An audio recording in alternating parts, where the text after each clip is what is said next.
Halo semuanya, perkenalkan nama saya Nur Rahmatullah. Saya mahasiswa semester 4 dari Universitas Nusa Cendana Kupang, Fakultas Ilmu Sosial dan Ilmu Politik, jurusan Ilmu Administrasi Negara. Di sini saya akan menjelaskan 4 teori birokrasi modern. Yang pertama, polarisme dan government overload. Dalam pendekatan polarisme dengan birokrasi, birokrasi dipandang sebagai agen administratif yang responsif terhadap setiap kelompok kepentingan. Menurut Connell, model polarisme ini menyebabkan beban pemerintah yang cenderung semakin besar karena tuntutan-tuntutan yang banyak dari kelompok kepentingan, tetapi tidak memiliki kemampuan yang sama untuk ikut mengawali proses pembuatan kebijakan di level negara. Bahkan, sebagian besar tidak memiliki akses sama sekali.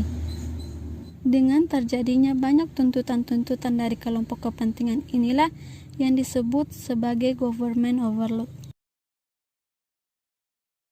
Korporasi view. Korporasi secara umum didefinisikan sebagai pengaturan kelembagaan, di mana kebijakan publik dijalankan melalui interaksi antara elit negara bagian teratas dan kepemimpinan sejumlah organisasi korporasi yang kuat. Korporasi dibagi menjadi 2 tipe, yaitu pertama, korporasi berjalan sesuai peran. Yang dimaksudkan di sini adalah tidak adanya campur tangan dari pemerintah itu sendiri. Yang kedua, korporasi yang berjalan sesuai dengan kekuatan pelatihan dari negara. Maksudnya di sini ialah pemerintah harus mendominasi kelompok-kelompok perusahaan dengan cara memaksakan kekuatan politik yang otoritas. Yang ketiga, teori technocratic view. Teori technocratic view adalah bentuk pemerintahan di mana para pakar dan teknik menguasai di bidangnya masing-masing. Di Prancis, gagasan teknokratislah yang paling menonjol. Fenomena ini telah didefinisikan sebagai sistem politik di mana teknokratlah yang mempunyai pengaruh yang menentukan administrasi dan ekonomi. Teori technocratic view adalah terusan dari teori Mises. Apa yang dikatakan Mises sebelumnya, bahwa kita akan terikat pada orang yang profesional pada bidangnya. Pada saat modern ini sedang terjadi, kami akan membutuhkan orang yang profesional pada bidangnya sendiri.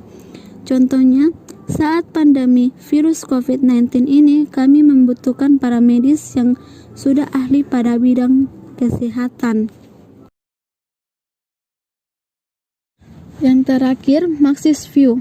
Teori ini mengatakan bahwa birokrasi itu ada pada negara itu sendiri, di mana kaum borjuis itu disebut pemerintah atau negara, sedangkan kaum proletar itu sebagai pegawai negeri sipil atau yang bekerja pada negara. Jadi kaum borjuis dalam hal ini, pemerintah mengeksploitasi pegawai negeri sipil atau kaum proletar dengan kebijakan dan undang-undang yang telah ditetapkan, dan kaum proletar atau pegawai negeri sipil bergantung pada negara atau disebut dengan kaum borjuis. Sekian dari penjelasan saya, kurang dan lebihnya saya mohon maaf. Terima kasih.